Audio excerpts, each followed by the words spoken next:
Buongiorno e benvenuti a questa edizione del nostro telegiornale. Vediamo subito i titoli. La strage in Germania, ci sarebbe una fuga di gas dietro il crollo che ha seppellito un'intera famiglia di origine siciliana, padre, madre e il figlio di 6 anni. Comiso in festa per la liberazione di uno dei prigionieri delle carceri venezuelane, Biagio Pilieri. A Palermo, mobilitazione per la pace. A Catania, furto con spaccata ennesima. Con un escavatore i malviventi hanno sradicato la cassaforte di un supermercato, fallito invece l'assalto ad una tabaccheria. Scossa di terremoto 5.1 nell'area dello stretto di Messina, il sisma avvertito in tutta la Sicilia orientale, non si registrano danni. Costato 6 milioni di euro e poi abbandonato, l'autoporto di Vittoria è l'ennesimo simbolo di spreco e abbandono. L'arcivescovo di Catania Renna annuncia l'inizio dell'anno giubilare agatino, tante le iniziative, dall'esposizione di una lampada all'ostensione riservata alle scuole, dovrà essere un anno di crescita cristiana, ha detto. 80 anni di libertà di Leo Gullotta, la straordinaria carriera dell'attore che ha compiuto ieri il compleanno, cominciata per caso nella sua Catania. Calcio in B, prima gara dell'anno domani per il Palermo che giocherà sul campo del Mantova. Inzaghi ritrova tutto il gruppo al completo. In Serie C il Catania domani attende la Cavese al Massimino, dobbiamo essere più cattivi, dice Toscano, Allegretto in campo, convocati Caturano e Bruzzaniti.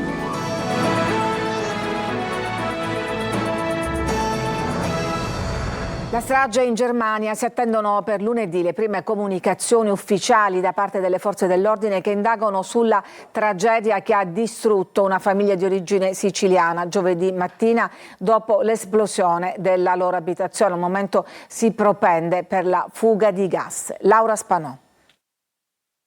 Forze di polizia lavora ad Albstadt in Germania per capire cosa abbia potuto provocare la deflagrazione dell'abitazione nella quale sono deceduti giovedì mattina alle 5 Francesco Liparotto, 33 anni, originario di Castellammare del Golfo, sua moglie Nancy Garranco, 30 anni, originaria di Niscemi, e il loro bambino Brian, di 6 anni. Per lunedì si attende l'esito degli accertamenti che la scientifica ha effettuato in quel che rimane dell'abitazione dei Liparotto, completamente rasa al suolo. Al momento si propende per una fuga di gas. La violenta esplosione ha danneggiato anche i tetti delle case circostanti, 7 le abitazioni vicine evacuate.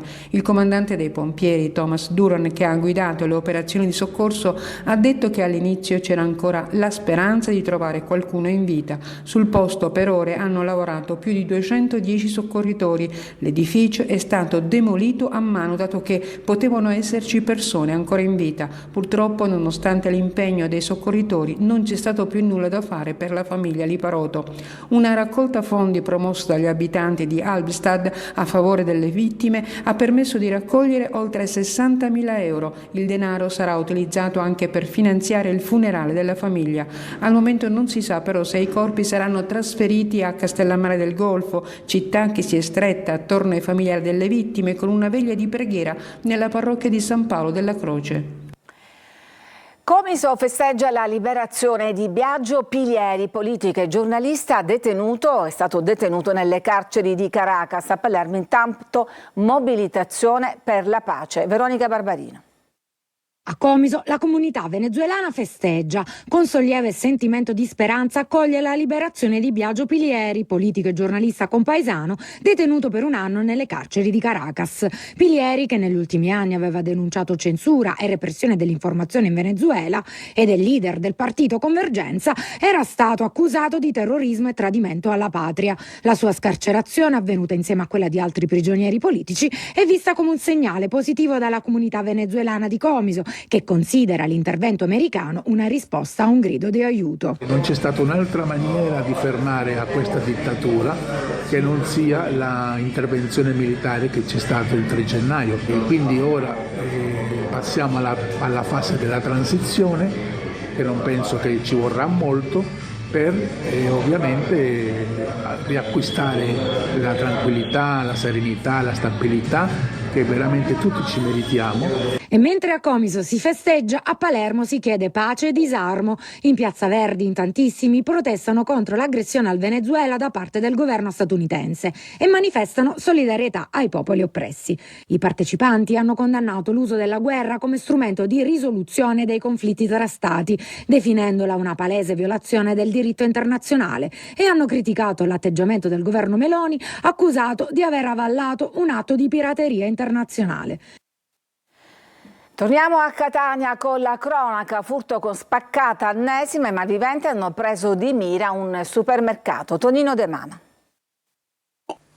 Avevano l'escavatore sotto mano proprio di fronte al supermercato, un'occasione che i malviventi non si sono lasciati sfuggire. Audace furto all'Eurospin di piazza Vito Maria Nicolosi nel quartiere catanese di Nesima, dove il mezzo meccanico che vedete, impegnato nei lavori del comune per la riqualificazione della piazzetta, è stato utilizzato per spaccare la saracinesca e rubare la cassaforte. 13.000 euro il bottino e danni ingenti al supermercato. Sulla vicenda indaga la polizia, che ha acquisito le immagini dei sistemi di videosorveglianza, diverse le telecamere presenti sul posto, che potrebbero fornire elementi utili agli investigatori. Ed è andata decisamente male invece ai malviventi, che intorno alle 2 di notte avevano preso di mira il distributore automatico di una tabaccheria in via Citelli. Per mettere a segno il colpo, poi fallito, è stato utilizzato un ordigno esplosivo, la cui carica ha avuto un effetto devastante sulla macchinetta. 2 dei 3 malfattori, un 35enne ed un 42enne, sono stati arrestati dalla polizia. Risveglio movimentato per il titolare della rivendita di tabacchi. Di sicuro non è un risveglio da ricordare. Allertati dal servizio di vigilanza, e abbiamo constatato il danno immenso che hanno fatto, però fortunatamente con l'intervento rapidissimo della polizia siamo riusciti a risolvere il problema. Una terza persona, fuggita a bordo di una Nissan Micra, della quale però non è stata rilevata la targa, è attualmente ricercata dalla polizia. E sempre a Catania la polizia ha denunciato 2 quindicenni bloccati e perquisiti. Erano in possesso di una pistola a salve con tappo rosso e di 2 cartucce. Dimettiti o verrai colpito, oppure colpiremo la tua famiglia. Il messaggio inviato al sindaco di Carlentini Giuseppe Stefio. Nella busta che vedete in questa immagine spedita al comune c'era anche un proiettile. Il primo cittadino, esponente del PD, ha reagito: l'azione moralizzatrice della città non si ferma, non ci lasceremo intimidire. Numerosi messaggi di solidarietà bipartisan da parte della politica. E veniamo adesso alla scossa di terremoto di 5.1 avvertita questa mattina all'alba al largo della costa orientale, epicentro al largo della Calabria. Non si sono registrati danni. Francesco Triolo. Mattinata movimentata per i siciliani della costa orientale a causa della scossa di terremoto di magnitudo 5.1 registrata alle 5.53 di questa mattina al largo di Reggio Calabria a una profondità di 65 km. La sala operativa della Protezione Civile della Regione ha effettuato un monitoraggio telefonico presso gli uffici del Dipartimento Regionale di Protezione Civile, comuni e i comandi dei Vigili del Fuoco di Messina, Siracusa e Catania, e non sono pervenute segnalazioni di danni strutturali o situazioni di emergenza. Il terremoto di stamattina è una scossa di magnitudo 5.1 localizzata in Mare Ionio, circa 30 km a sud-est delle coste calabre, ad una profondità di 65 km. Proprio per queste sue caratteristiche di profondità, il terremoto è stato largamente risentito sia in Calabria che in tutta la Sicilia orientale fino a Siracusa. E allo stato attuale comunque non ci sono notizie di danni.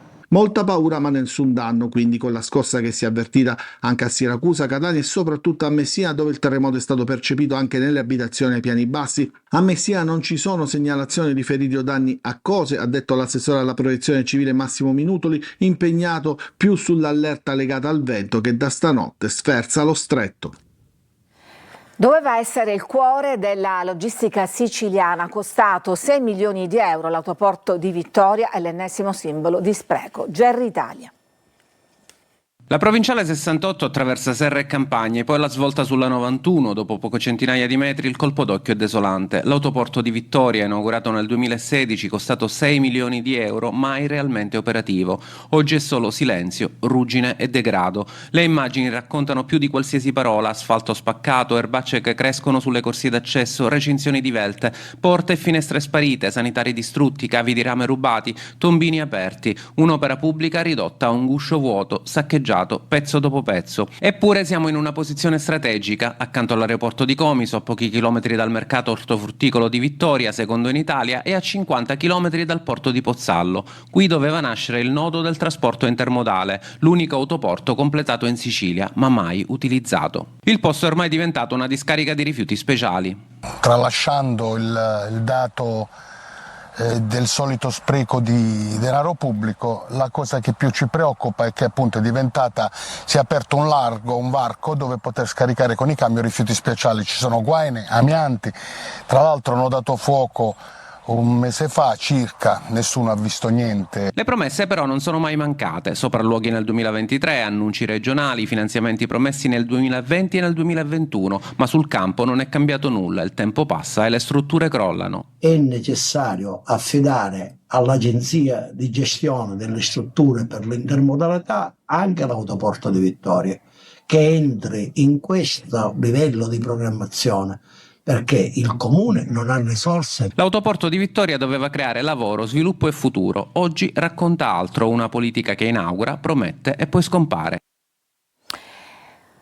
Conflitto familiare dopo la commemorazione a Custonaci nel Trapanese del piccolo Giuseppe Di Matteo ucciso dalla mafia e sciolto nell'acido 30 anni fa. Presente anche il fratello Nicola che ha ribadito: noi siamo dalla parte dello Stato. Ora il contrasto tra parenti sul risarcimento da 1 milione di euro riconosciuto dal Tribunale Civile agli eredi del bambino, dal quale però è escluso il padre di Giuseppe, Santino, collaboratore di giustizia. Ne faccio una questione di principio, protesta il pentito. Io non ho nessuna colpa, ho fatto di tutto per salvare mio figlio. Ci fermiamoci adesso, una pausa per la pubblicità, torniamo dopo per sentire le iniziative dell'anno giubilare agatino che sta per iniziare.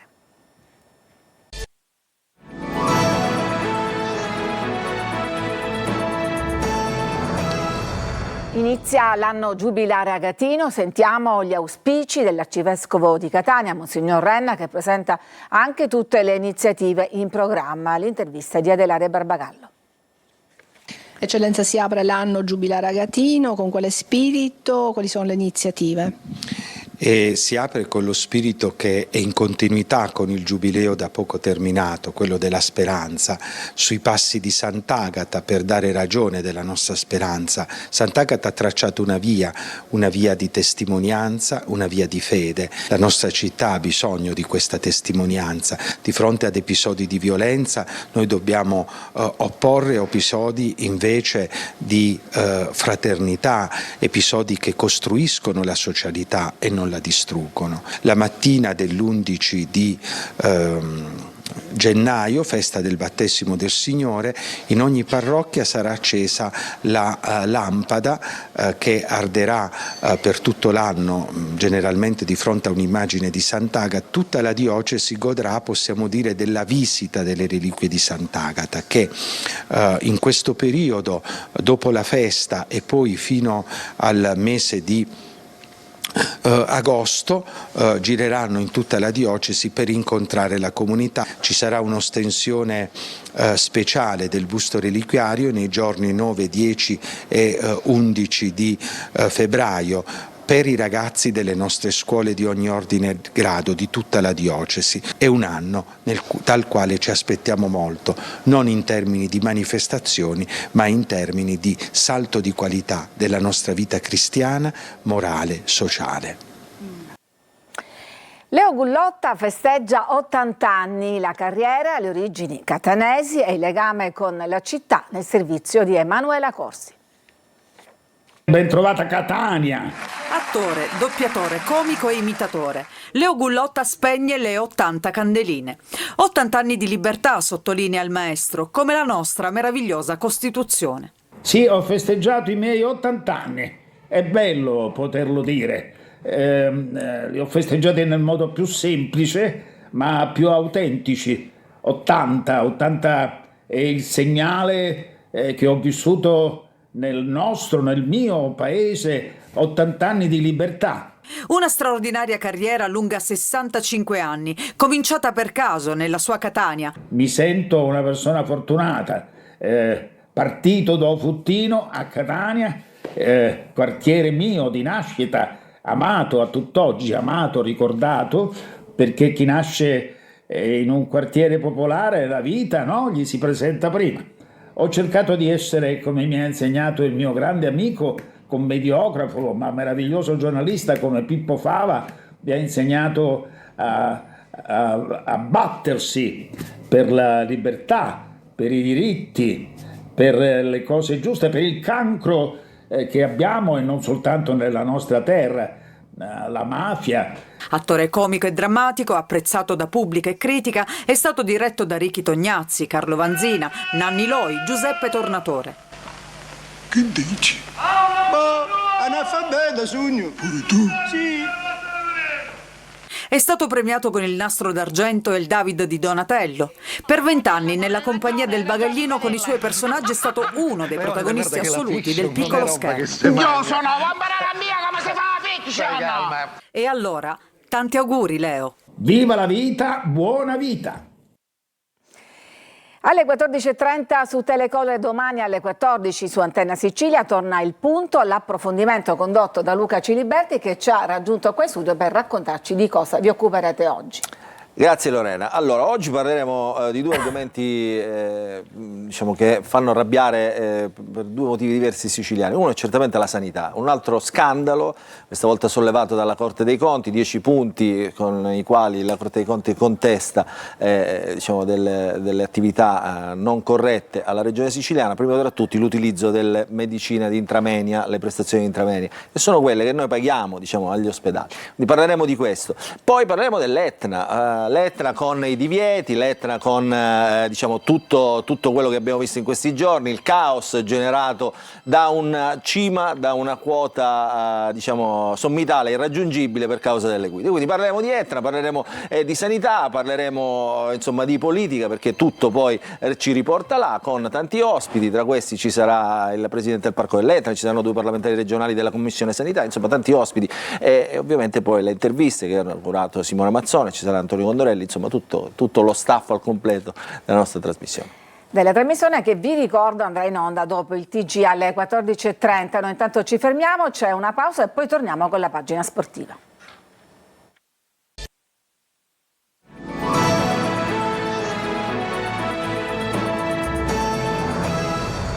Siamo allo sport, prima gara dell'anno domani per il Palermo che giocherà sul campo del Mantova. Inzaghi ritrova tutto il gruppo al completo. Marco Gullà. Si torna in campo dopo la mini sosta invernale. Il Palermo vuole riprendere da dove aveva lasciato, ovvero dalla vittoria. Domani a Mantova, nel match delle 15, i rosanero cercheranno di dare continuità alla striscia positiva del 2025, iniziare con il botto il 2026 è l'obiettivo di Pippo Inzaghi, sperando che qualcuno nelle prime posizioni inizi a steccare. Inzaghi ritrova il gruppo al completo. Bani e Diachité rientrano a disposizione dopo aver scontato il turno di squalifica, mentre Beresischi ha superato l'infortunio che lo aveva costretto a saltare le ultime 2 gare e viaggia verso una maglia da titolare. A Mantova, dunque, l'allenatore dovrebbe riproporre l'11 tipo che aveva garantito continuità e solidità nell'ultimo ciclo di partite. In avanti Palumbo e poi Ampalo partiranno dal primo minuto. L'altro posto, sulla tre quarti, dovrebbe essere di Leduaron con Basic come prima alternativa, in attesa di eventuali novità dal calciomercato. Anche a centrocampo pochi dubbi con Ranocchi e Segre in mezzo al campo, Pierozzi e Augello sulle corsie esterne. Dopo la sfida di Mantova, il direttore sportivo Osti accelererà sul mercato per regalare ad Inzaghi il sostituto di Brunori. L'obiettivo numero 1 resta sempre Tramoni del Pisa. In Serie C il Catania domani attende la Cavesa al Massimino. Dobbiamo essere più cattivi agonisticamente, ha detto Toscano. Sentiamo Marco Carli. 18 finali, così vengono viste in casa Catania le partite che separano dalla fine del campionato, della stagione regolare, di corsa verso l'obiettivo che al momento è lontano 2 punti, la testa della classifica dove adesso c'è il Benevento, la prima delle 18 finali al Massimino dove finora la squadra di Toscano ha fatto percorso quasi netto, avversario la Cavese, nella corsa conterà tutto, l'approccio, la mentalità e i particolari. Noi dobbiamo tornare a prendere il nostro cammino perché è un gruppo di ragazzi che vuole crescere, che vuole migliorare sempre. Non vorrei avere quella percezione che quando sembrano le partite facili, che hai in mano la partita, il possesso, la pericolosità, noi quella cattiveria di ammazzare o di portare la partita sui nostri binari ancora ci manca e la dobbiamo avere. La squalifica di Celli porta Toscano a cambiare in difesa. Allegretto è pronto insieme a Pieraccini per completare il terzetto arretrato insieme a Di Gennaro. Probabile conferma della coppia Quaini-Tacchio a centrocampo, mentre davanti, con Jimenez alle spalle di Forte, torna Lunetta. Fra i disponibili, Bruzzaniti e Caturano. Tornerà tra i convocati perché da mercoledì si è aggregato al gruppo dopo che era stato fermo domenica scorsa per questo attacco influenzale. Anche Giovanni Bruzzaniti sarà tra i disponibili, anche se si è aggregato mercoledì, ha iniziato a spingere con la squadra da mercoledì, però abbiamo un'altra arma in più nel nostro organico. Catania Cavese sarà seguita da Telecolor con diretta stadio, collegamenti dal Massimino a partire dalle 14, commenti da studio e alla fine le parole in anteprima del tecnico e dei protagonisti dell'incontro. Impegni in trasferta per le altre siciliane di Serie C, ci dice tutto Sergio Colosi. Trapani atteso da una reazione emotiva sul campo. Dopo la nuova penalizzazione e un complessivo meno 15 in classifica, i Granata giocano oggi a Latina dalle 14:30 un inedito scontro salvezza. Le due squadre sono terzultime con 19 punti, valori tecnici dimezzati anche dalle cessioni. Trapani con una mentalità diversa. All'obiettivo playoff si è sostituita la necessità di fare punti per evitare la Serie D. All'esperienza dei sopravvissuti in Granata si aggiungono le motivazioni degli esordienti come Stauchuk, decisivo all'esordio contro il Casarano e premiato con una maglia da titolare. La cessione ufficiale di Balcosenza e l'udienza di primo grado per la penalizzazione, slittata al prossimo 22 gennaio, fanno da prologo alla trasferta di domenica del Siracusa al Veneziani. Gli azzurri, imbattuti da 4 giornate ma che perdono ancora pezzi, sono attesi da un Monopoli che nell'ultimo turno ha sbancato Cosenza. Pugliesi in piena corsa per i play-off, con il sogno di agganciare il quinto posto. Oggi il Siracusa sarebbe salvo, ma la gestione Ricci, dopo il ritardo nel pagamento degli stipendi e la conseguente penalizzazione, macchierà non poco l'attuale classifica. Per questo motivo servono punti e una prestazione di livello, come quella del turno precedente contro la Salernitana, assenti gli infortunati Zanini e Parigini e lo squalificato Pacciardi. Calcio a 5, torna subito in campo la capolista della Serie A di futsal, la Meta Catania, reduce dalla vittoria di 2 giorni fa a Viterbo. Oggi alle 18 al Pala Catania riceve Sala Consilina nel match che chiude il girone di andata. Ed era l'ultima notizia, grazie per averci seguito, vi lascio adesso al punto condotto da Luca Ciliberti. A tutti un buon pomeriggio.